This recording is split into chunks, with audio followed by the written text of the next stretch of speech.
Obviamente siempre vamos a hablar de manera racional, pero que puede tener lugar la racionalidad es en los sentimientos junto con las palabras. ¿Qué quiero decir con esto? Bueno, que las emociones no propiamente son racionales, pero son propias del ser humano. Nosotros a diario podemos manifestar emociones. Si hay algún suceso donde es algo que te produce alegría, que te produce gozo, bueno, ahí hay manifestaciones de emociones.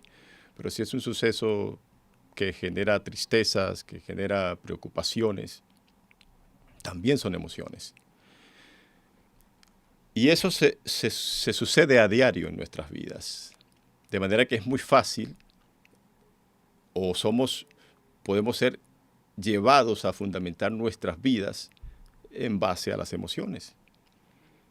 Y eso sucede muchísimo. Es por eso que quiero traer este tema hoy, porque quiero que estemos conscientes de que nuestras vidas no pueden estar fundamentadas en las emociones, aunque son propias del ser humano, pero no pueden estar fundamentadas por el hecho de que ellas son volátiles, son inestables y no propiamente son racionales. Nosotros las usamos a diario y por eso he asociado las emociones, o he dado el título de este tema de hoy como el ministro y las emociones, porque el ministro es alguien que ha recibido un propósito, ha recibido un llamado, ha recibido una comisión, la cual debe estar fundamentada más allá de las emociones. Debe haber una convicción, debe haber un llamado, debe haber un sentimiento interno estable, si se quiere hasta racional también. Porque yo considero que a través de los tiempos, puesto que las cosas van cambiando, el mismo ser humano es cambiante, sus métodos son cambiantes, sus formas, allí entra lo que llaman las tendencias. Mucha gente a veces vive según tendencias, según modas, y que a veces son producto de las emociones también. Y es por lo menos decirlo de alguna manera, es personas emocionalistas. Entonces, cuando hablamos de ministerio dentro de la iglesia, son cosas que nosotros podemos desear y que están dentro de las Escrituras. Por lo menos el apóstol Pablo dice que el que anhela obispado buena obra desea. Entonces, son cosas que nosotros los seres humanos podemos desear. Pero que muchas veces ese deseo viene producto de momentos emocionantes. Porque de repente vivimos un momento en que alguien hizo algo extraordinario y a mí me causó eso emoción y entonces despertó en mí sentimientos, sensaciones y pudo generar palabras, pudo generar pensamientos. Pero en el caso del ministerio, por tener implicaciones espirituales, es algo muy serio. Yo no puedo fundamentar el ministerio, el propósito, el llamado que Dios me ha entregado en base a emociones. ¿Por qué? Porque las emociones, como decía al comienzo, son inestables, son volátiles. Y cuando ellas se acaben, entonces puede acabarse lo que yo llamé ministerio, lo que yo llamé llamado, lo que yo llamé propósito. Lo que quiero decir es que el ministerio, el propósito, el llamado, va más allá de las emociones. Es algo que está dentro de ti. Como decía el profeta Jeremías en el capítulo 20, creo que el verso 9, Jeremías pasa por un momento donde se activan también sus emociones, sus sentimientos y sus palabras. Y Jeremías termina diciendo que no me acordaré más en el verso 9. Dice, no me acordaré más de él ni hablaré más en su nombre. No obstante, había en mi corazón como un fuego ardiente metido en mis huesos. Traté de sufrirlo y no pude. Y Jeremías fue un profeta que fue llamado por Dios desde muy joven. Tenía un llamado sólido, pero este llamado se había metido hasta sus huesos. Iba más allá de emociones. Y cuando las emociones quisieron presentarse y entrar en escena y tratar de desvirtuar, de tumbar aquel propósito, no pudieron. Jeremías dice, era como un fuego ardiente en mi corazón que estaba metido hasta mis huesos. Y es así el llamado, el ministerio, el propósito de Dios en nuestras vidas, es algo que está metido hasta nuestros huesos.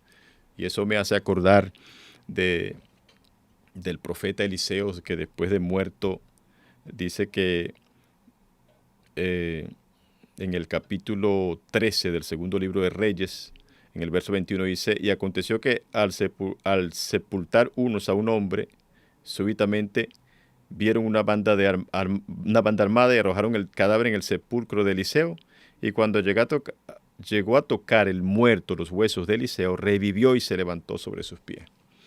Otra prueba más de que el llamado Era algo que se te mete hasta en los tuétanos, en los huesos, en lo más profundo. Y las emociones no acaban con eso.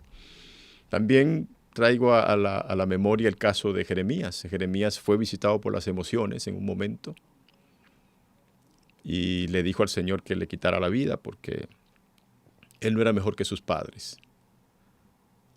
Pero lo de Jeremías no era un llamado, no era un ministerio, no era un propósito fundamentado en emociones.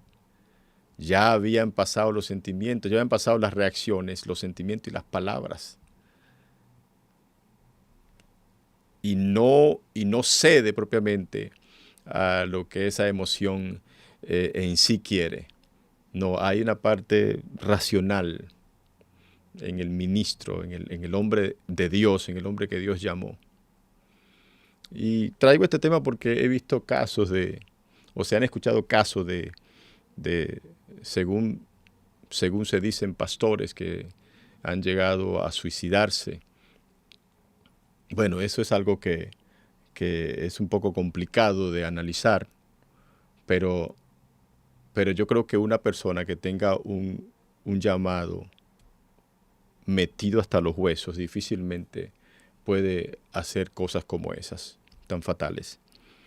Y yo creo que es porque a veces hay personas que accesan a un ministerio producto de las emociones. Mira, hay todo un procedimiento para todo hay un procedimiento. Un procedimiento es una forma de encarar un asunto mediante pasos, mediante procesos, procedimientos.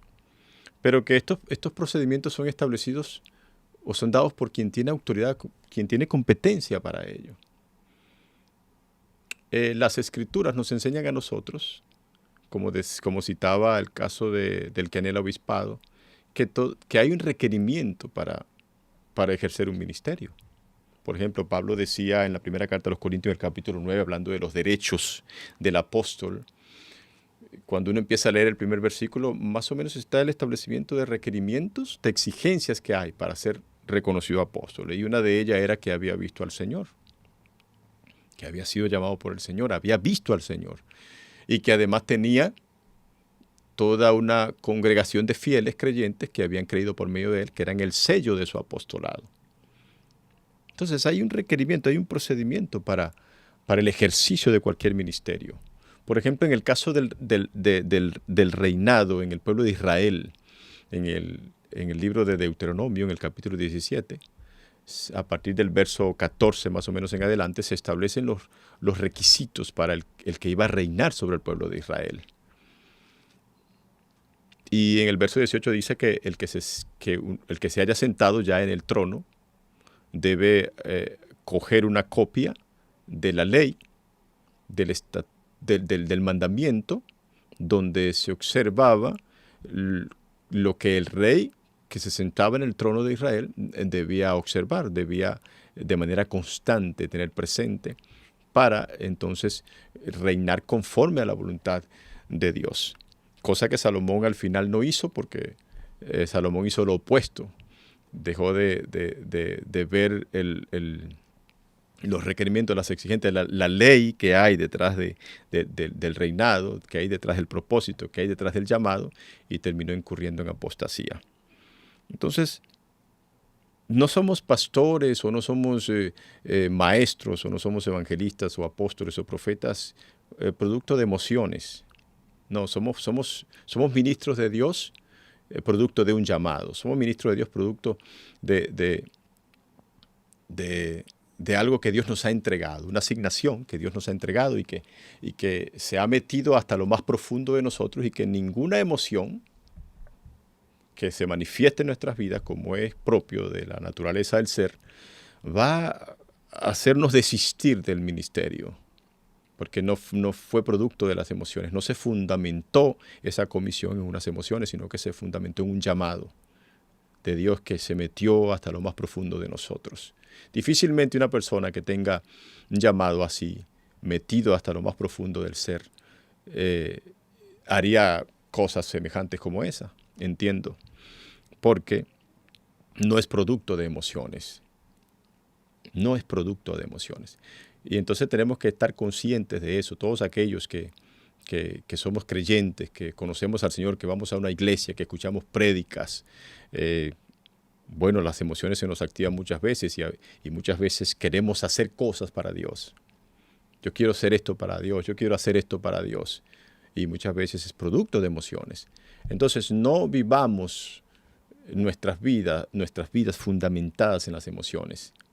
Que se presenten las emociones, pero seamos conscientes de que hay un procedimiento el cual debemos respetar. Porque el que respeta el procedimiento respeta la autoridad que puso el procedimiento. En las Escrituras es así. Y pudiéramos dar algunos ejemplos. Por ejemplo, el apóstol Pablo le dice a Timoteo en la segunda carta, en el capítulo 3, verso 16, que toda la Escritura es inspirada por Dios y útil para enseñar, para redarguir, para corregir, para instruir en justicia, a fin de que el hombre de Dios sea perfecto, enteramente preparado para toda buena obra. O sea, la Escritura, las cosas que se escribieron me preparan a mí para el ministerio. Y eso yo tengo que hacerlo de manera constante, forma parte del procedimiento. Por ejemplo, también el apóstol Pablo le dice a Timoteo en el capítulo 2, verso 15, creo que de la segunda carta, dice que se presente a Dios aprobado como obrero que no tiene de qué avergonzarse, que usa bien la palabra de verdad. Entonces, ese es el procedimiento. Esos son los requisitos, las exigencias que yo como ministro debo observar que van por encima de mis emociones. Y el apóstol Pablo le dice a Timoteo que si él enseña de esta manera y hace de esta manera conforme a las Escrituras, es un buen ministro de Dios. Entonces, debemos tener presente que hay el establecimiento de un procedimiento al cual puedo llamar el procedimiento bíblico, que está en las Escrituras, el cual solamente, única y exclusivamente voy a conocer es mediante la lectura, el escudriñar constante de las Escrituras. Porque yo como ministro del Señor debo usar bien la palabra. No es conforme a mi criterio, no es conforme a mi manera de pensar, no es a la manera mía, es conforme al procedimiento bíblico, es conforme al que ha creado el procedimiento, su voluntad, que es el Señor, y no según mis emociones. El llamado entonces es a que controlemos nuestras emociones y no confundamos la manera de asumir un ministerio basado en emociones, sino en un requerimiento bíblico establecido en las Escrituras, para que cuando se presenten las circunstancias adversas y contrarias que se van a presentar siempre, nosotros no muramos en el intento, nosotros no colapsemos, porque nuestro propósito, nuestra asignación, nuestro llamado no está fundamentado en emociones, sino que está fundamentado en la palabra de Dios, en la voluntad de Dios, en el procedimiento que Él ha establecido. Difícilmente una persona que está llamada por propósito, por un fuego que está dentro de sí, va a incurrir en estas cosas. Entonces, mis amados, revisemos el cómo que estamos, el recurso, el medio que nosotros estamos utilizando para cumplir el llamado, para cumplir el propósito de Dios en nuestras vidas. Porque si es en las emociones, no tendremos éxito. Bueno, eso es todo lo que quería compartir con ustedes. Un corto pensamiento, pero muy, muy importante, que sirva para reflexionar, que sirva para escucharse, oírse repetidas veces hasta que se meta en nosotros esa conciencia, ese conocimiento en el cual vamos a fundamentar el llamado de Dios para nuestras vidas. Le pido que comparta esta palabra con alguien que usted considere que necesita, usted considere que debe ser bendecida, que esta palabra le va a bendecir, compártalo con ellos.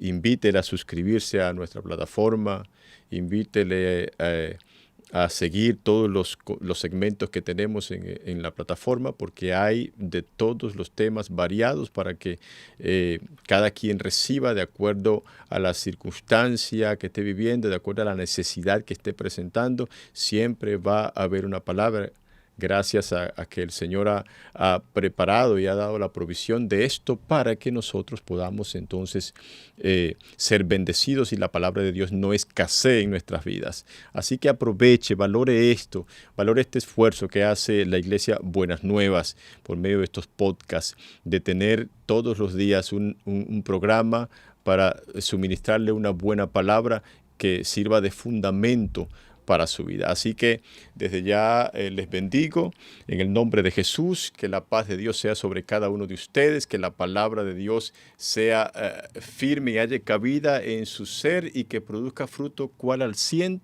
al 60 y al 30. Así que, mis amados, Dios me les bendiga. Paz.